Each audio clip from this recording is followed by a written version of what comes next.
Hello, everybody. Sanjay Poonen here, President and CEO of Cohesity. I'm delighted to welcome you to the next iteration of our podcast, Resilience Universe. I'm joined today by a celebrity in the cybersecurity space that needs her introduction, my good friend Kevin Mandia, who until recently was CEO and founder of Mandiant.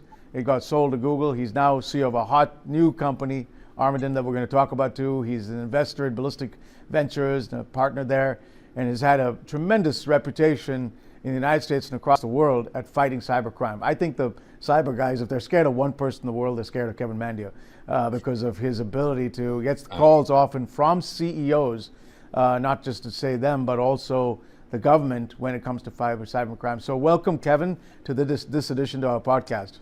Thank you, Sanjay. Well, let's start a little bit of where you started. How did the idea of Mandiant get to bear? You were in the U.S. Air Force. Why did you start the company, and how did that company evolve into something that eventually sold to Google? Right. So Sanjay, I could spend the whole time talking about that. Time where I couldn't, but now I can.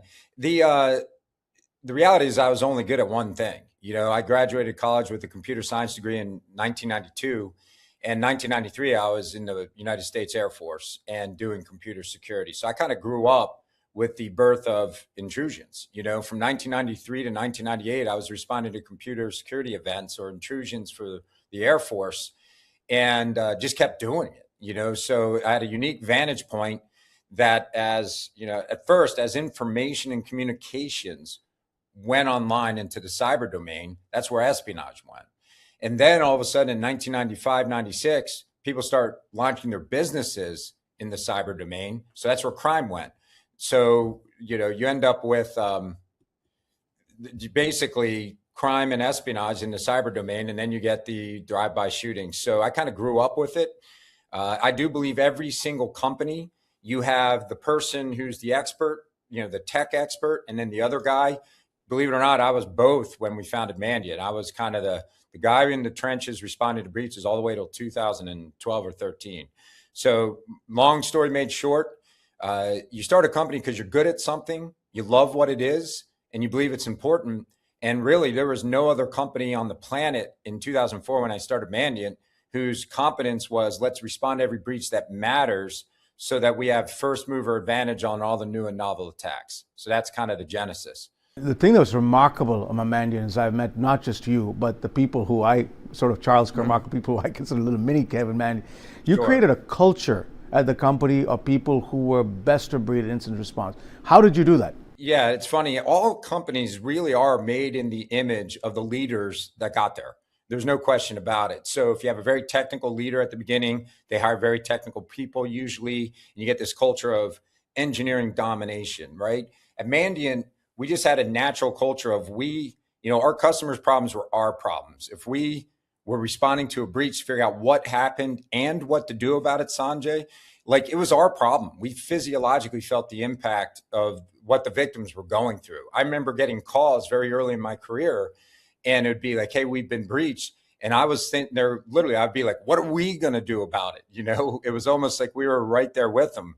You know, if we were responding to a breach for company A, it's almost like we would put the company A swag on and let's go fight it. So there was something very personal about it.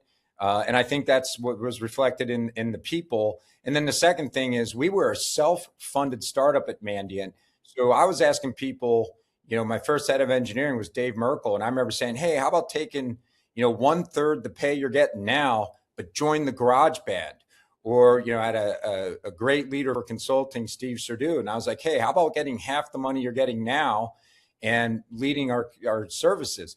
When you're asking people to sacrifice that much, you feel a social contract to make all of us better at our trade craft while we work together. So I think there was a big bond in Mandiant that you may work there for a year, you may work there for 15 years, but you will not leave the same person. You will leave exceptional at your trade craft.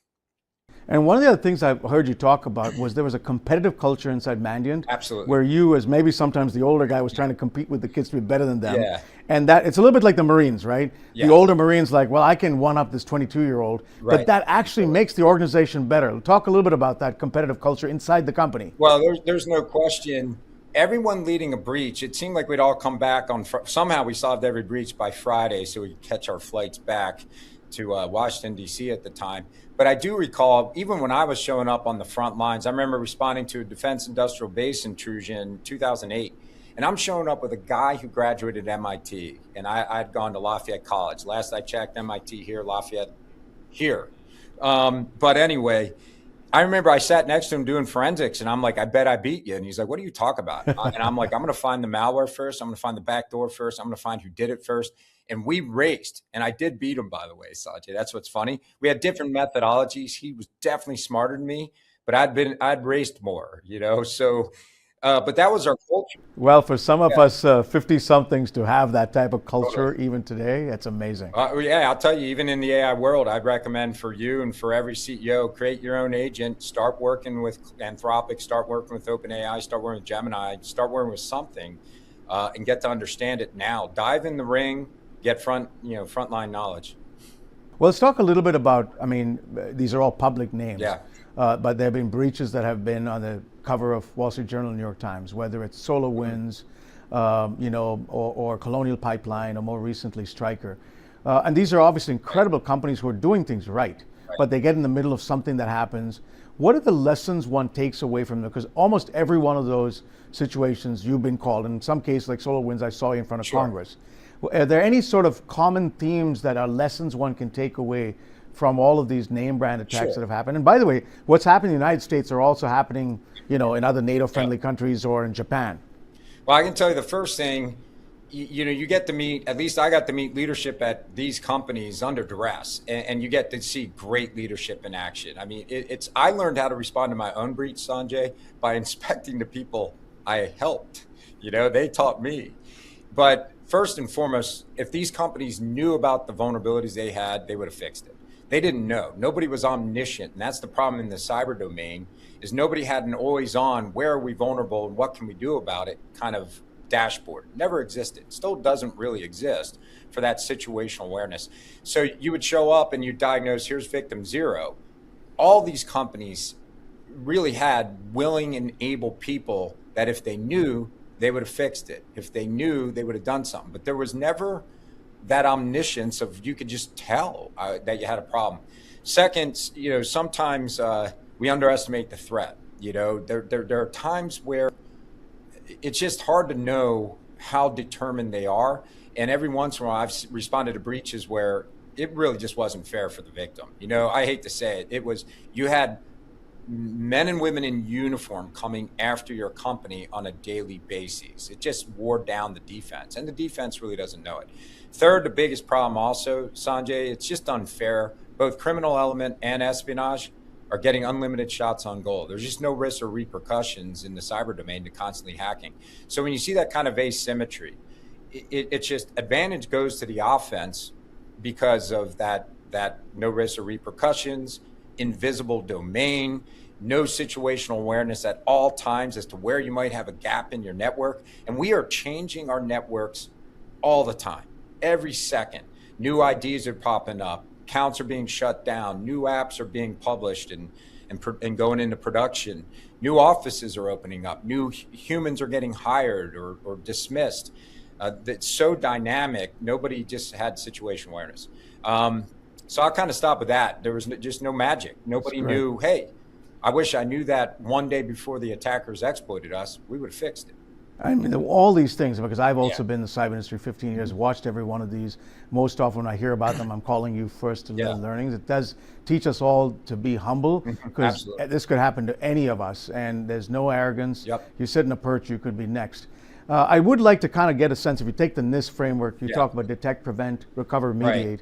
Both are important. We play at the center of resilience, and you've talked about an assume breach mindset to resilience, which I think is a very apt phrase. We obviously built our company based on that type of mindset, assume breach, and then you work on resilience. Are these both important? How important would you play resilience in the midst of a detect, prevent on the left side of NIST and a recovery remediate on the right side of NIST? Well, I can tell you, I argued with Claude about this, and it says resilience is more important than prevention right now, and it was interesting. Here's the reality. It depends on where a company is in its journey and what it does. But right now, the AI threat is looming and coming. And what I mean by that is all attacks are going to be AI enabled or just AI in the near future. It's going to happen, Sanjay, because AI is faster, operates at far more scale, can research all paths into an organization all the time, whereas human-based red teaming or offense was one path in at one time, wasn't 24/7, didn't have a technology that could think, learn, instantiate, and have total recall until the advent of large language models and agentic AI. So with the shift change to agentic AI, offense is going to force defense to be autonomous. Well, right now, I'm not familiar with any genuinely true, adaptable, autonomous defense. We're working on it. There's a whole bunch of companies that are going to get there over time. But in this gap region where we're at an inflection point where AI, I think, will uniquely benefit offense, hence Mythos only went to some companies. It wasn't published to the world. It was Anthropic recognizing, oh, this is an advantage to offense. When you have an advantage to offense, I do think your eyes on the prevention ball, oh, you've got to think resilience. So I think I'm going to give resilience a little bit of a nod, but it does depend on industry. If you're in critical infrastructure, resilience is what matters most. If, quite frankly, if you're running a restaurant, you can still take orders with pen and pencil if your cyber domain gets attacked. Now let's talk a little bit about that. And I'd like to just drill a little bit more on this assume breach mindset. Right. And we've had this sort of 5-step framework we pioneered called the Cyber Resilience Framework, which one of the key steps is assume a third copy is cyber vaulted and air gapped. In that assume breach mindset, what are some of the key things you have advised CISOs to observe? First and foremost, in assume breach, you go right to lateral movement and lock it as best as you can. So it's an identity security challenge for the most part. And the biggest Achilles heel to assume breach is the content of hard drives. So I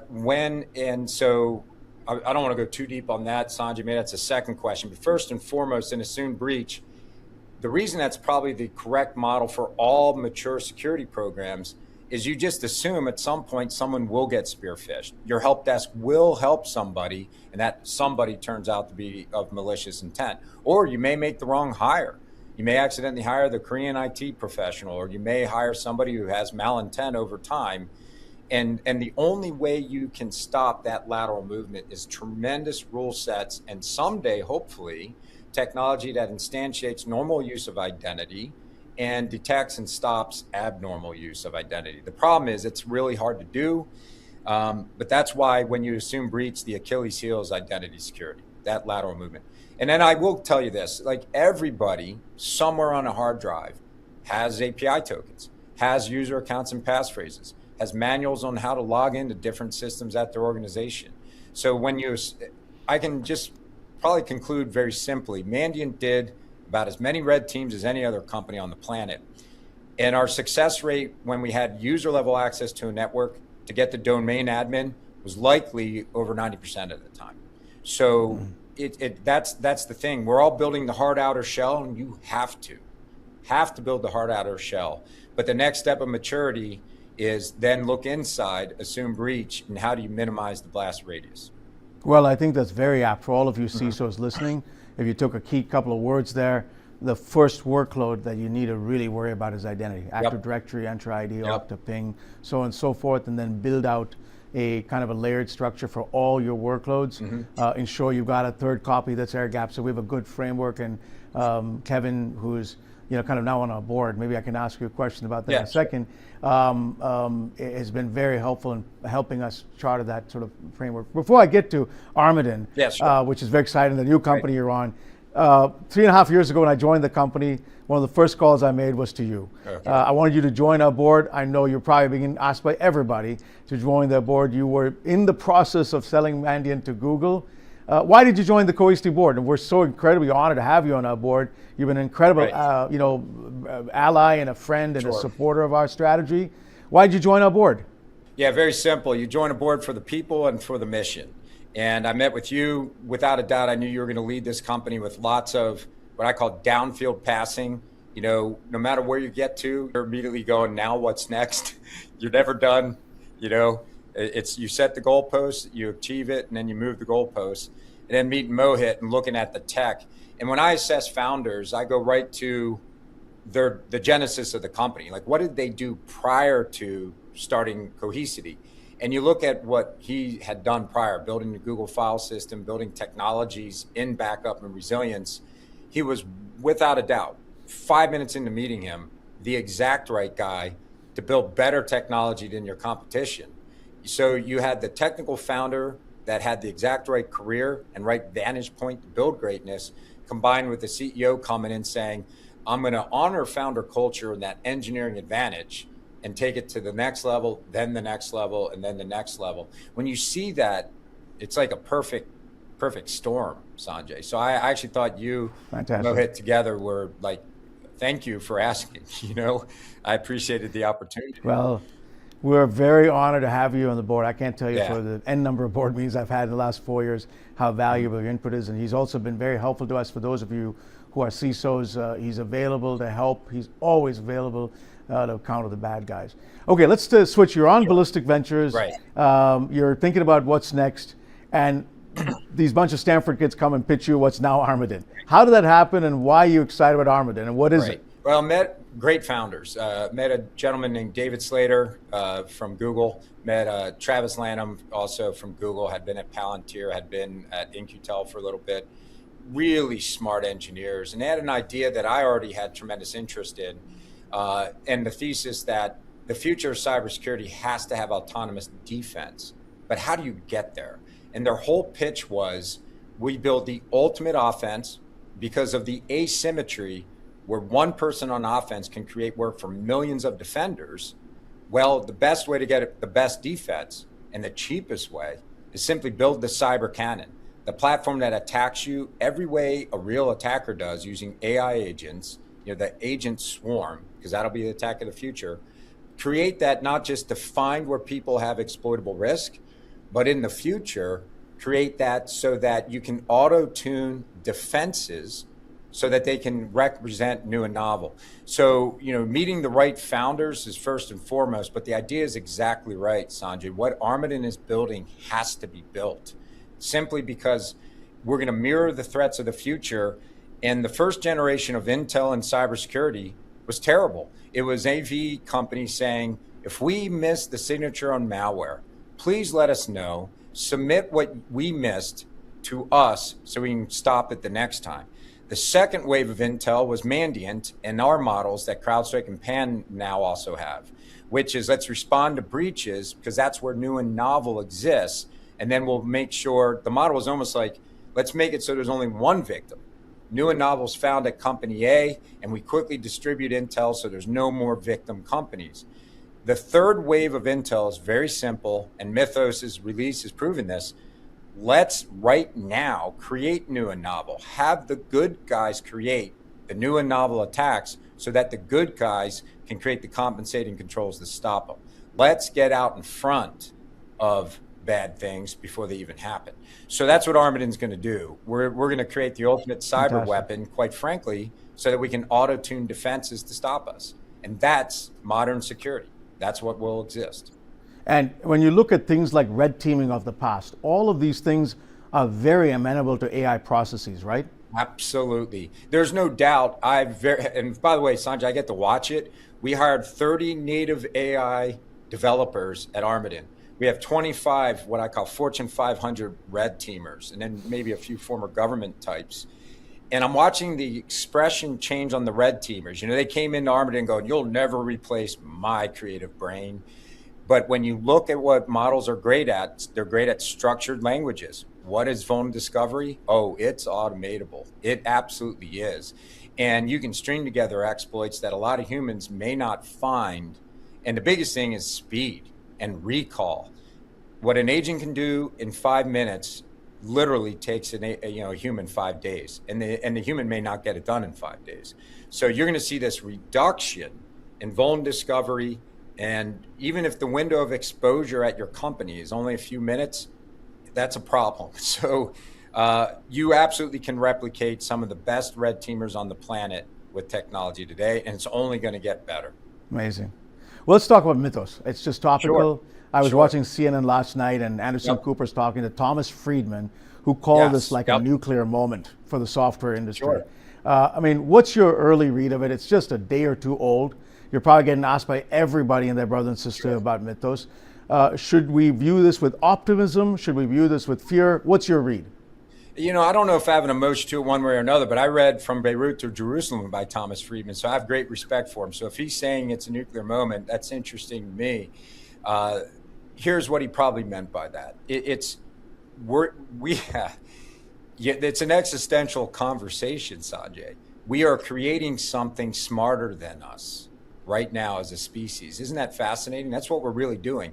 I've been creating my first agents in the last week or so, and I'm looking at what it can do, and I'm like, what am I going to do? The skill of a CEO used to be synthesizing all these inputs from all your employees to figure out what to do next. And I'm watching agents do it, and I'm like, yeah, it's right. It got it. I just spent hours digesting this stuff. That was my trade craft. It's better than me at it. So I think there's a whole bunch of humans out there, and you're watching it even in our businesses, right, Sanjay? Talk to every CEO, and they're going to tell you two things. One, I have no idea how this is going to impact my business. Not 100%, maybe 80%. And two, we're way out in front than where I even think we are. And here's why. Every enterprise is figuring out, taking their AI pill, as I call it. If they're not, they're going to be cutting a lot of heads soon. They're going to be dismissing people because you have to leverage the emerging tech. And it's being emerged both as an enterprise business where enterprises are overtly saying we need to take agents and automate human processing, get better. But it's also being used as a consumer tech because everybody wants to prove I'm a better employee than that guy or that gal over there. Your employees are leveraging AI too. So very rarely in our business of security do you see a shift change that impacts both enterprise and the end user. And they're both diving into AI all in. So this thing's rolling out faster than our means to secure it and understand it. And that's probably what Friedman means. And to have at a company like Anthropic say, let's hold back on this model, probably means two things. I have no doubt that even if there's a little bit of hype to Mythos, there's a hype factor to, hey, we're not going to give it to everybody. It's too powerful. That's a little bit of marketing, but it's probably a whole lot more of truth, right? Especially when it comes to cybersecurity. That's why I started Armadin. I know it has to exist. Computers will hack computers in the future. You will have AI on offense attacking AI on defense. And you've got to make sure the robots and systems built by the good guys win. And that's just the reality. And good guys is just a perspective, what team you're on. And so, no, I think Mythos is real. I think you're going to see a dramatic increase in secure code. And you're going to see incredible amounts of emphasis on how do we secure the cyber domain in the age of AI. It's going to be real hard. Yeah, no, we're excited. We're working with Anthropic. We're excited about the partnership that's going to exist with them, Google. Many of those folks who are working closely are also customers of ours, like NVIDIA, JP Morgan. So this is going to be an exciting time. Yeah, sure. Maybe I can end a little bit on the sort of the national perspective.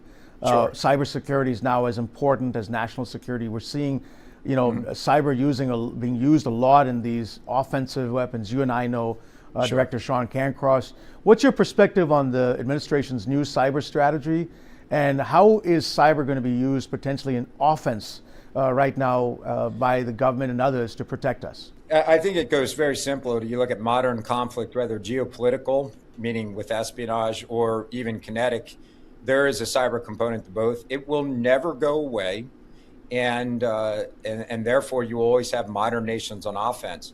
What you'll see is with the AI shift change, the top tier is going to get highly populated, meaning every nation, as they embrace offense as part of their doctrine for either wartime situations or pre-war espionage, is going to be exceptional at offense. So that's just the reality. You're going to see, it used to be the purview of the United States, Israel, Russia, China as the top tier capabilities. I think you're going to see a crowded planet on offense. And but make no mistake, it is absolutely critical to have a powerful offense to auto-tune and train defense. So we're stuck in this place where you almost are stuck in that paradigm, Sanjay, if we have to build the best offense, because that's the only way to build the best defense. And if we don't build the best offense, someone else will, and we won't be prepared to stop it. So it's an interesting place to be, but it's not. You're not putting the toothpaste back in. You're not putting the cat back in the bag. Apparently, AI is coming, and we got to embrace and prepare. Great way to end. Thank you very much, Kevin, for spending a few minutes with us on this podcast. Tremendous honor to know you. You're doing incredible. You're a patriot, protecting not just this country, but protecting the world. Appreciate your service to this country and keeping us safe. I'm honored personally know you as a friend, as also are on our board and supporting us. Thank you, Sanjay. Your wisdom is going to be enormously helpful to all of the CEOs, CISOs, CIOs listening to this. And I look forward to continuing this journey with all of us in this community at making this world safer. Thank you very much. Thank you, Sanjay. Thank you.